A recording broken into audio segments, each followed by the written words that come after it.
Good morning, ladies and gentlemen. I'm meadsyreplays. Welcome back to the channel. In today's video, we are going to be playing the VZ55, the VZ55, however you want to call it. So yeah, I've been playing it, and just, you know, because my first sort of when I started playing it, I didn't really think too much of it, to be honest. It's okay, the tank's alright, and I do think it can be quite strong. Of course, it does have this new mechanic where if you go less than 15 kilometers per hour, then your reticle pretty much stays the same. It doesn't change, but how effective is that? You know, it's a nice addition, don't get me wrong, and some people will use it, but when I played the game and I tried it out, you know, and yeah, it can be effective a little bit, but I don't ever find myself really using it, to be honest. Like, never, hardly ever. I don't sit there. I don't want to look at how fast I'm going, because for me, I'm concentrating on the game. I'm not sitting there. If I go less than 15, then yeah, it works, but it's not something that I look at using. If I use it, if I do use it unintentionally, then yeah, great, but it's not something I intentionally try to always use in the tank. Other than that, like, it is a good addition, don't get me wrong. Some people, of course, will use it. Some people might think it's too strong, and some people won't think it's, well, some people will think it doesn't make a single difference to the tank. And I'm in that section, you know. I really don't think that having that ability to go less than 15 kilometers, sort of move, and all your aiming time or all your etc dispersion stays the same, I really don't think it has much effect for me. So I'd be interested for you guys, like, is it something that you guys use? Is it something that you actively use and you try to do less than 15 kilometers per hour, like just to get that bar green? Is it something that you use?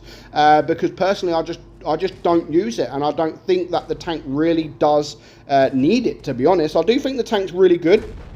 The armor profile, the turret, they can all work. Of course, you need to put the tank in a certain position, certain angling to get that effect. I mean, this game so far, I've bounced 1,000 damage, so not too bad. If you are, of course, in the open, then yeah, the armor profile isn't the greatest. People will be able to penetrate you very, very easily. But yeah, to be honest, it's a tier 10 tank, but it's not a tank that I really enjoy, you know. For me, it just hasn't got that oomph.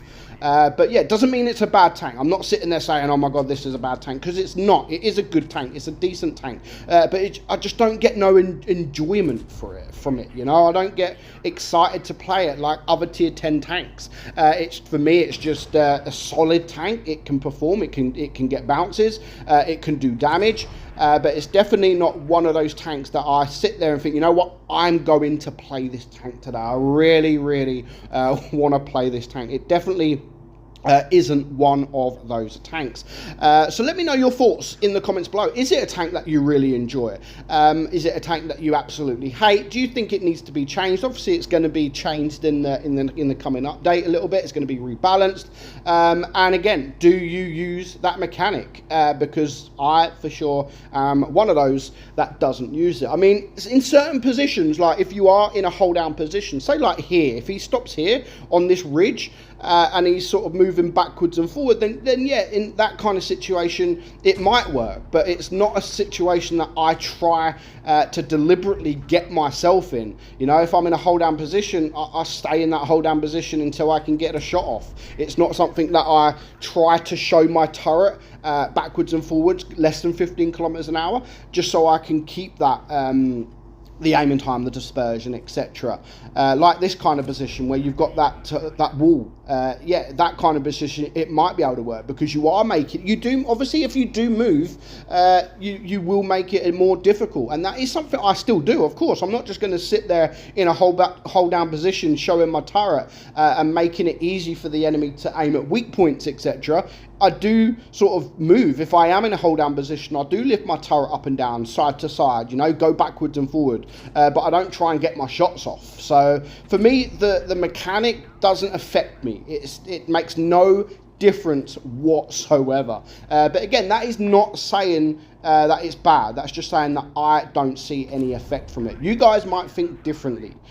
So again, let me know in the comments below. But for now, we're going to watch the rest of this replay because it is a pretty decent replay, and he does very, very, very well. So far, 2,500 damage. This poor Foch is pretty much all on his own. Hasn't got himself in the greatest of positions. He's pretty much playing front line at the moment, and has no backup whatsoever. There's still 5 tanks on the enemy team to support this Foch, but none of them at the moment are to be seen, and he's now pretty much a one-shot. Nice roll there, 484 roll, which was a very, very nice roll. And that is another tank down, so it is now a 5 versus 5. So still all to play for, and anything can happen because the enemy still has quite a few hit points left, so it's not going to be a walk in the park.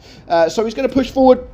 Again, no idea where that shot went, and you can see, like, even the T-54E1, like, yes, he's above him, but no problem penetrating the VZ-55 whatsoever from that position. So this game so far, he has only blocked 310 damage, which is nothing for a tier 10 tank with decent armor. 310 block damage is nothing really. But there's still time. There is still a lot of time and still a lot of hit points. And our guy now has 4,500 damage. So he still played his part. He's still done his thing. And there we go. He does block another shot. So that is now 620 block damage with 4,500 damage. So I like the fact that he's going to ignore the tanks behind just to go and clear that guy. Because again, yes, it's a tier 9. There are more dangerous tanks out there. But he's a one-shot. He's a medium. He's an auto-loader. So he really wanted to take care of him. And now a nice shot on the Jaegeru brings him down to a one-shot. So now, I mean, he could sit there and wait for the Jaegeru, but look, I mean, every 3 guys have all died at the same time. That, you don't want to see that. Like, when you're in a team that is neck and neck and it is easily doable, that is something that you don't want to happen. Like, everyone dies at the same time, and all of a sudden, even though there's a couple of one-shots out there, the whole game has changed. So if this guy keeps backing up, it is now a 1 versus 4. So yes, there is a couple of one-shots, but it's not going to be easy. It really isn't going to be easy to deal with these guys. Gets the nice shot on the 60 TP, brings him now down to a one-shot. But again, even at this point, if he dies, 6,100 damage, you know, he's played his part. He's done his thing, but there is still quite a bit of work to do. Can he finish the job? He's only got 6 AP left. Is he going to come outside? Is he going to get shot? Yes, he is. He risked getting shot there from the 60 TP. So if the Jaegeru gets the shot off, then it is game over. So he does the only thing he can really do. Yes, he does lose a little bit of hit points, but he had to do that to survive. And he has, at the moment, it has allowed him to survive. So if he can get the shot off on that guy, wow. I was going to say to bring him down to a one-shot, but that was a very, very nice high roll at the perfect timing. And on top of that, a perfect bounce as well from the Death Star. So nice shot there from the 60 TP. So he is now a one-shot against 3 tanks. However, the 3 tanks that are left alive don't have the greatest of DPMs. So it's now a 1 versus 2. He should be able to reload before the 60 TP. He doesn't, but he does get the bounce. He doesn't, unfortunately, get the bounce there. And of course, I was going to say game over, but not quite yet. He gets the bounce. So you can see the armor profile can actually work. Can he get the bounce from the 60 TP now, or is it just too little too late? And unfortunately, is he going to do it? Yes, he is. Very nice aiming there.